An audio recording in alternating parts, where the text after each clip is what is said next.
नमस्ते बच्चों, गणित की कक्षा में एक बार आपका फिर बहुत बहुत स्वागत। लघुत्तरात्मक प्रश्नों की इस श्रृंखला में आज हम 7वीं प्रश्नावली आपकी जो है निर्देशांक ज्यामिति उसके छोटे छोटे प्रश्नों को करेंगे। बहुत ही महत्वपूर्ण और बहुत ही जो है वो आसान से प्रश्नों को हम देखेंगे और ऐसे ही प्रश्न परीक्षा में पूछे जाते हैं। तो यदि आपने अभी तक मेरा चैनल सब्सक्राइब नहीं किया तो आप चैनल को सब्सक्राइब कीजिए और वीडियो को लाइक जरूर करें, शेयर करें अपने दोस्तों के साथ और कमेंट भी करें। यदि किसी और प्रकार के प्रश्न वीडियो आप चाहते हैं तो आप मेरे से कमेंट बॉक्स में लिख सकते हैं, मैं उस पर भी आपके लिए वीडियो तैयार करूंगा। तो चलते हैं आज के टेक्स्ट पर।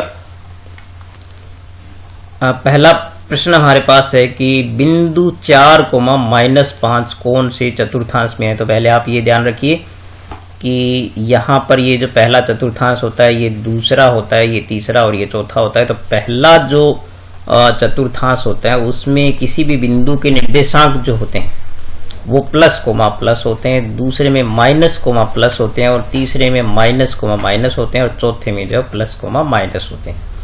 तो यहाँ पर जो हमारे पास है वो प्लस कोमा माइनस है, तो इसका मतलब ये कौन सी में होगा, चतुर्थांश में होगा। तो इसका जो है वो द विकल्प जो है वो सही होगा, बिल्कुल ठीक है। और फिर कह रहा है कि बिंदु 2,3 का भुज है। तो बच्चों भुज कहते हैं x को, ठीक है। x जो होता है वो भुज होता है और जो y होती है वो कोटि होती है। तो इसमें आप याद रखें इसको। तो इसमें इसका भुज जो है वो क्या होगा, 2 होगा, क्योंकि x का मान 2 होता है और y जो बाद वाला होता है। तो इसमें अविकल्प जो आपका सही है। फिर कह रहा है कि बिंदु 0,5 कहां पर स्थित है। तो बच्चों इसमें चूंकि x 0 है तो x 0 है तो वो x अक्ष पर ही होगा, ठीक है। तो इसका जो अविकल्प है वही सही होगा, जो 0 होता है बिंदु उसी पर होता है। और फिर देखिए आपको कहा है कि जो है वो बिंदु x, y की मूल बिंदु से दूरी। तो बच्चों मूल बिंदु से दूरी का जो सूत्र होता है वो आप याद रखें, ये होता है √x² + y², ठीक है। अब चलते हैं नेक्स्ट क्वेश्चन पर।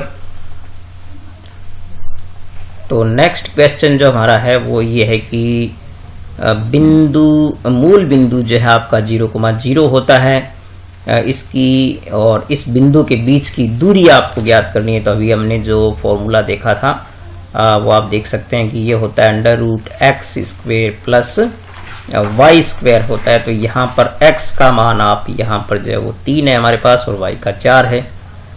तो ये आपके पास हो जाएगा 3 का वर्ग + 4 का वर्ग। तो 3 का वर्ग आप जानते हैं कितना होता है, 9 और 4 का होता है 16, जोड़ेंगे तो ये आ गया 25 और 25 का जो वर्गमूल होता है वो 5 होता है।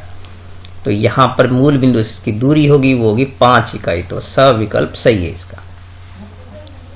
फिर ये कह रहा है कि बिंदु ये जो a दे रखा है x1 y1 और b दे रखा है x2 y2 के बीच की दूरी का जो सूत्र होता है वो हमसे पूछा है। तो आप जानते हैं कि दूरी का जो सूत्र होता है वो x2 - x1 का वर्ग होता है और प्लस में होता है y2 - y1 का होल वर्ग, ठीक है। तो इस प्रकार से इस फॉर्मूले का आप याद रखें। और फिर देखें ये बिंदु जो हमें दे रखे हैं बिंदु P 3,1 और Q जो है वो हमारे पास है 8,6 के बीच की दूरी ज्ञात करनी है। तो बीच की दूरी PQ जो होगी वो होगी, ये जो सूत्र हमें यहाँ पर दिखाई दे रहा है मैंने अभी लिखा है, तो इसमें मान रख देते हैं। तो आप जानते हैं कि x2 - x1 तो 8 - 3 का वर्ग हो जाएगा और प्लस में होगा 6 - 1 का वर्ग, ठीक है। x2 - x1 और y2 - y1 का वर्ग हो गया।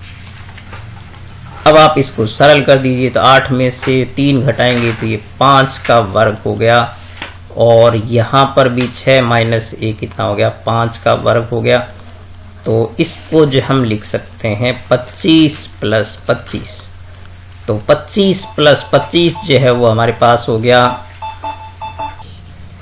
तो यहाँ पर हो गया 50 और 50 को हम लिख सकते हैं 25 गुणा 2, क्योंकि 25 एक वर्ग संख्या है तो इसमें हम इसको लिख सकते हैं 25 का वर्गमूल 5 हो गया तो 5√2।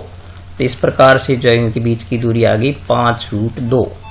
ठीक है, यहाँ देखिए बच्चों, जो ये 8वां और 9वां सवाल है ना, बहुत महत्वपूर्ण और छोटे से छोटे सवाल है। इसमें देखिए आपकी बिंदु P जो दे रखा है 3,4 की x अक्ष से दूरी, तो जब आपसे x अक्ष से दूरी पूछे तो आप y का मान बताएं। इसका मतलब x अक्ष से दूरी जो है वो होगी 4 इकाई। ठीक है, और जब आपसे जैसे नीचे वाले प्रश्न पूछा है कि इस बिंदु की y अक्ष से दूरी, तो y अक्ष से दूरी पूछे तो आप जो है वो x का मान बताएंगे। तो यहाँ पर ये हो जाएगी 3 इकाई। ठीक है, क्योंकि ये जो दूरी है वो धनात्मक होती है, तो यहाँ पर हालांकि मान माइनस में है, लेकिन ये 3 इकाई दूरी हो गई। और वो आप जानते हैं कि ये चतुर्थांश जो है वो तीसरा हो जाएगा। तो तीसरे चतुर्थांश में इसकी दूरी जो है वो y अक्ष से कितनी होगी, 3 इकाई होगी। फिर हमसे नीचे वाला सवाल जो है वो 10वां सवाल पूछा है कि ये जो दोनों बिंदु आपको दे रखे हैं इनके बीच की दूरी आपसे पूछी है। तो आप देख सकते हैं कि बिंदु की दूरी ज्ञात करने के लिए आप दूरी सूत्र लगा दें। तो उसमें देखिए x2 माइनस x1, तो देखिए -a, और फिर देखिए सूत्र में माइनस होता है लेकिन x1 भी माइनस का है, तो ये यहाँ पर हो जाएगा प्लस, इसका वर्ग हो गया, और y2 माइनस y1 तो -a, और फिर देखिए यहाँ सूत्र में माइनस होता है और ये जो है वो a, तो इस प्रकार से ये हो गया। अब आप इसको सरल करेंगे, देखिए यहाँ पर प्लस a और माइनस a कैंसिल हो गया, तो ये तो 0 हो गया, और 0 का वर्ग भी 0 रहेगा। प्लस में हो गया -2a का वर्ग, और -2a का वर्ग करेंगे तो वो आएगा 4a², और इसका जो वर्गमूल लेंगे तो आ गया 2a। तो इस प्रकार से जो दूरी आपके पास आएगी वो 2a आएगी।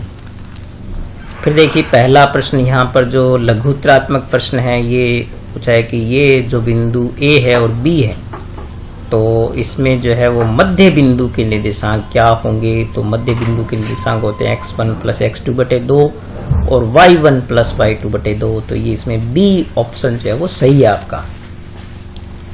फिर हमसे पूछा है इसमें मध्य बिंदु के निर्देशांक पूछे हैं, तो हमसे 2 बिंदु दिए हुए, इनका मध्य बिंदु का सूत्र हम ये लगा देंगे। यहाँ से देखिए x1 प्लस x2, तो आप देख सकते हैं कि 4 प्लस 0/2, और फिर देखिए y1 प्लस y2/2 यानी 0 प्लस 4/2 आएगा। तो यहाँ पर आप देख सकते हैं कि 4 प्लस 0 4, 4/2 कितना हो गया, 2 हो गया, और यहाँ भी 0 प्लस 4, 4, 4/2 कितना हो गया, 2 हो गया। तो ये आ गया 2,2। तो यहाँ पर सविकल्प जो है वो सही होगा।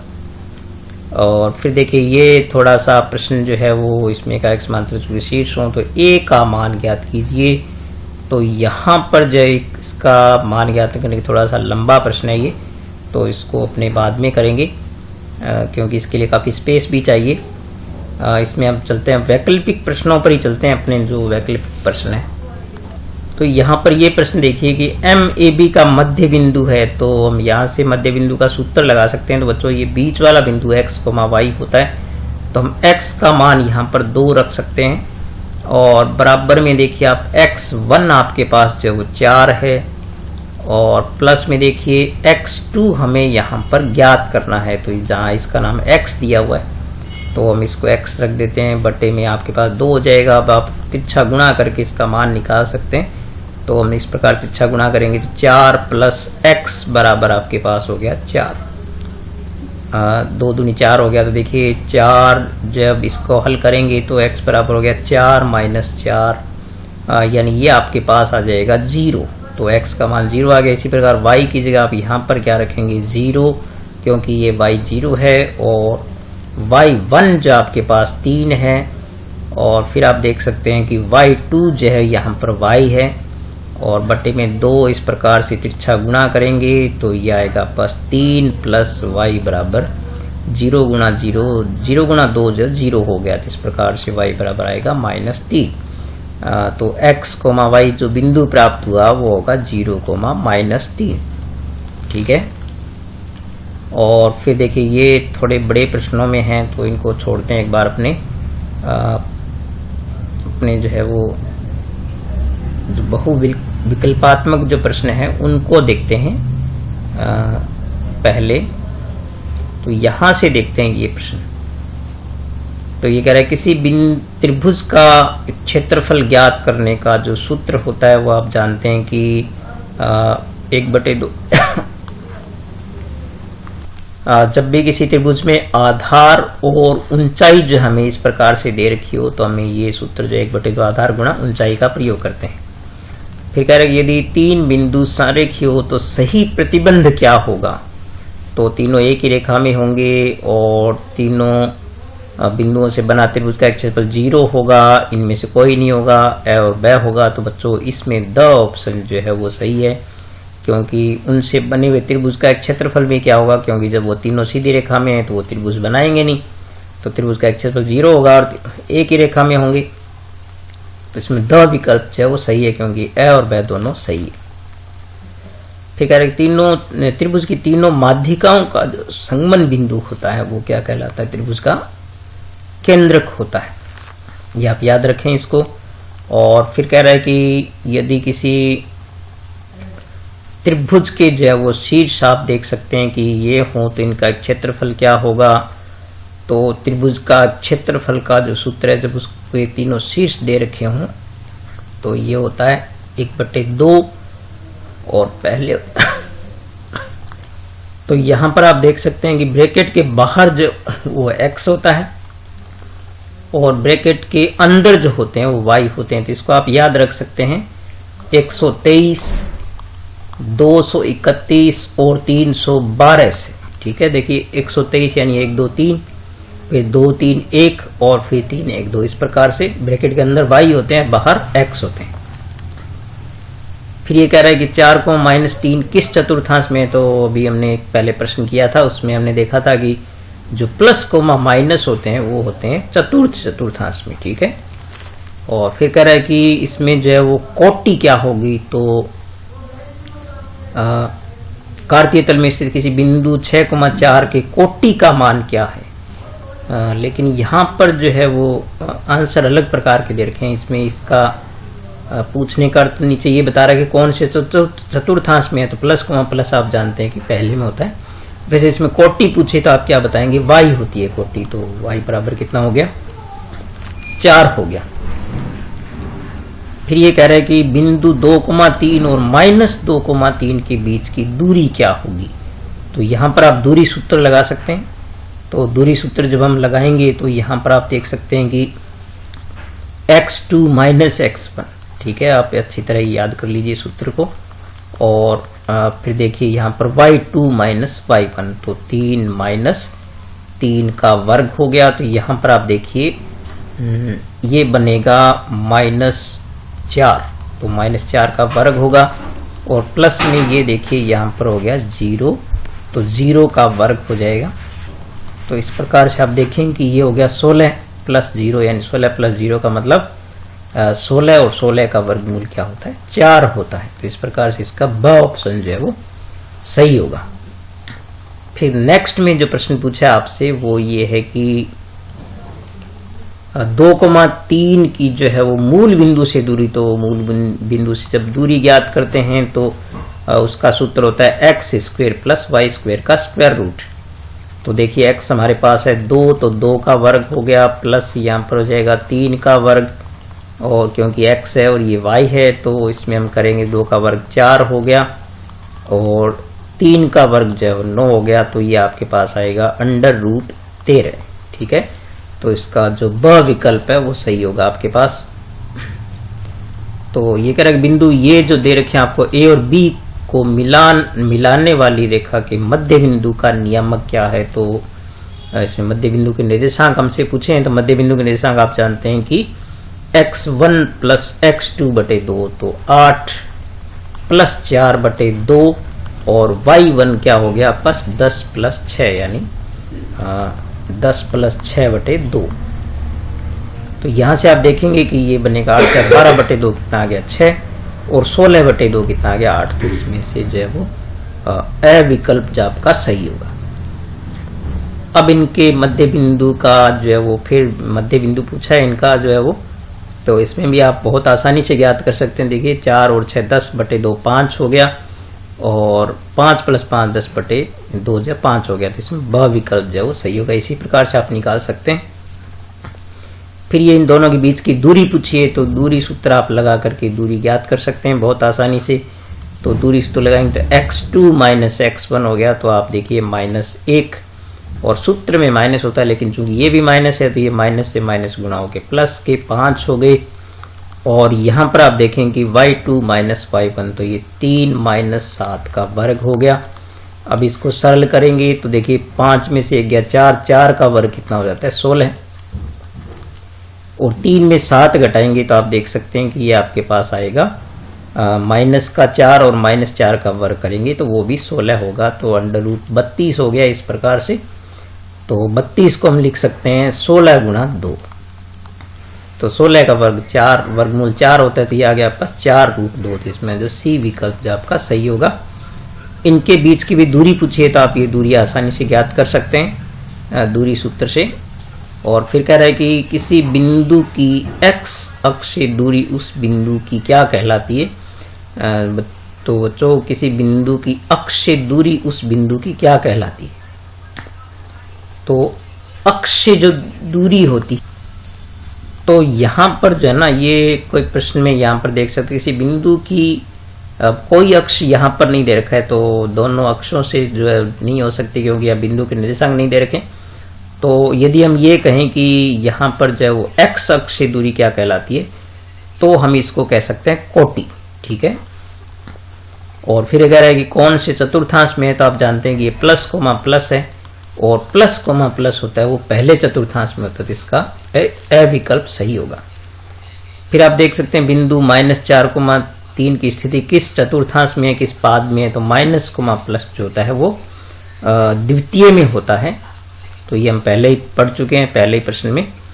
फिर कह रहे किसी बिंदु की x अक्ष से दूरी उस बिंदु की क्या कहलाती है, तो ये अभी हमने पढ़ा था कि x अक्ष से दूरी कोटि कहलाती है, और y अक्ष से दूरी जो है वो भुज कहलाती है।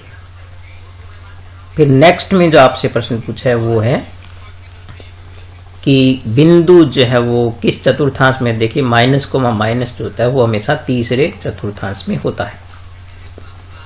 फिर बच्चों देखिए सूत्र, दूरी सूत्र जो है क्या होता है, तो यदि आपके पास एक बिंदु A है जिसको हम x1 y1 कहें, और एक बिंदु B है यदि इसको हम x2 y2 कहें, तो जो दूरी का सूत्र है वो AB जो है वो क्या हो जाता है, वो हो जाएगा x2 - x1 का वर्ग और प्लस y2 - y1 का वर्ग हो जाएगा इस प्रकार से। और मूल बिंदु से दूरी जो है वो आप जानते हैं कि मूल बिंदु से दूरी है उसको हम कहते हैं √x² + y², ठीक है। जो भी यहां दे रखा है उसको स्क्वायर कर देंगे। और फिर कह रहे हैं आंतरिक और बाह्य विभाजन सूत्र लिखना है आपको यहां पर। तो आंतरिक और बाह्य विभाजन सूत्र जो होता है उसमें जो आंतरिक विभाजन सूत्र होता है तो वो हमारे पास होता है, आंतरिक वाला पहले लिखता हूं मैं। तो देखिए यदि किसी रेखाखंड को m1:m2 में बांटता है तो m1x2 + m2x1, और बटे में देखिए आपके पास होता है m1 + m2। तो ये तो x का मान होता है, और फिर होता है m1 y2 + m2 y1 बट्टे में आपके पास होता है m1 + m2। तो ये आंतरिक का होता है। और बाह्य में यदि m1 अनुपात बांटता है तो बाह्य विभाजन जो है वो इसमें क्या होता है, यहां पर जो है वो प्लस के स्थान पर क्या हो जाता है, माइनस हो जाता है। तो इसमें अपने लिख सकते हैं m1x2 - m2x1 बट्टे m1 + m2, m1 - m2 हो जाएगा। और y जो होगा वो m1 y2 - m2 y1 और अपोन में m1 - m2। तो ये बाह्य विभाजन होगा। फिर आपको कहा है कि यदि एक रेखाखंड दो बिंदुओं को मिलाता है तो मध्य बिंदु आप जानते हैं कि क्या होता है, x1 + x2 बटे 2 होगा और y1 प्लस y2 बटे तो होगा ये मध्य बिंदु का निर्देशांक। अभी पिछले सवालों में हमने काफी बार इसको काम में लिया है। तो इस प्रकार आज हमने काफी 7वीं प्रश्नावली के जो प्रश्न किए हैं छोटे छोटे, और इसी प्रकार के प्रश्न निश्चित रूप से परीक्षा में पूछे जाते हैं। तो आप वीडियो लाइक जरूर करें और प्रश्नों को बार बार देखें, समझें, इनको याद रखें जो चीजें लर्न करने वाली है, और वीडियो को लाइक जरूर करें, कमेंट करें, और चैनल यदि सब्सक्राइब नहीं किया सब्सक्राइब करें। ठीक है, मिलेंगे नेक्स्ट वीडियो में अगली प्रश्नावली के छोटे छोटे प्रश्नों के साथ। तब तक नमस्कार।